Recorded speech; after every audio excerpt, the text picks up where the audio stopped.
Hello. I just wanted to give you all an update on my rainwater swale in front of my house in beautiful Southern California, Los Angeles to be exact. And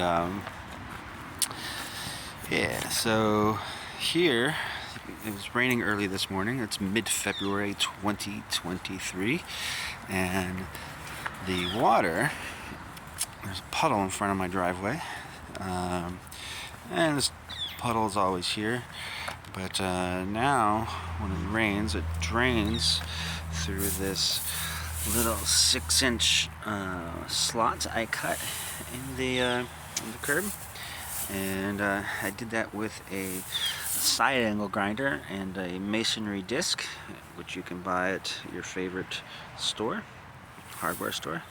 And then what I did is I took the soil in the parkway, and then I've kind of contoured it like that, so that it's a little valley that kind of meanders through the parkway, and it has to be deeper than the curb.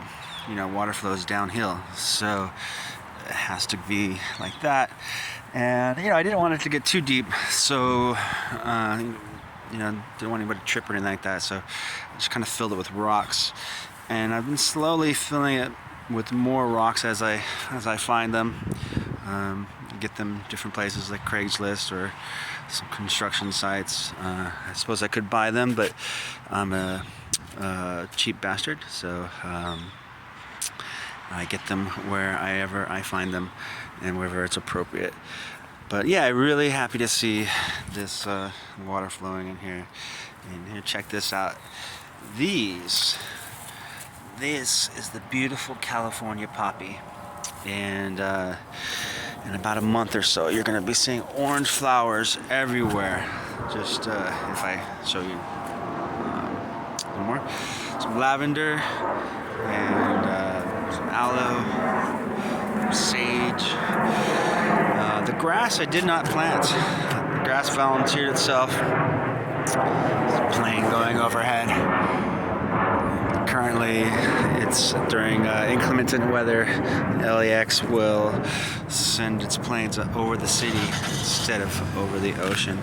But here is one other thing. Let's see. You see how there's a puddle right here? This little segment here.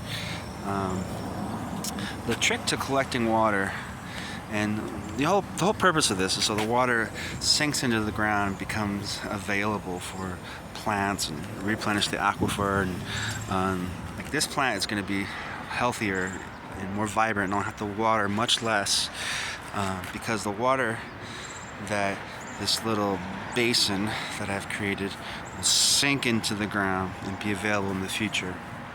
And so you don't have to do so much as create a parkway, a swale like I did.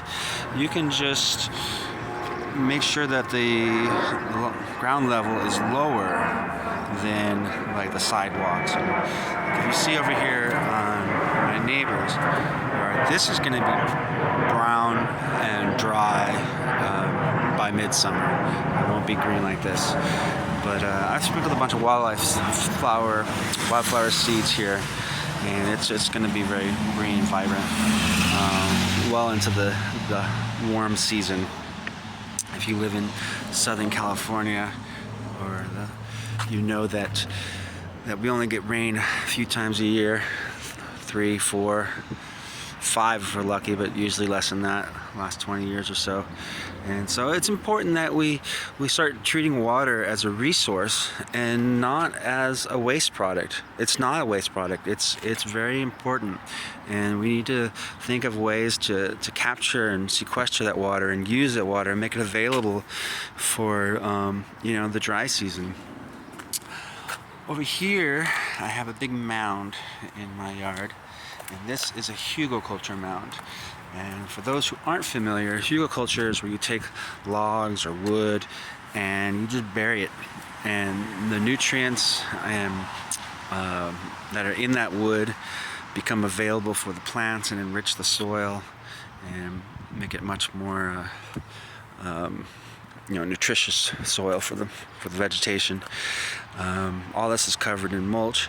I did not plant any of this grass. I live in a grass world, and so it just kind of grew here. And living the busy life that we all do, we just do a little bit at a time, when we can, with the resources we got. And but yeah, so this is the parkway in front of my house in beautiful South Los Angeles, and this is my awesome dog Trotsky, who loves to play fetch. Go get it! All right, over and out.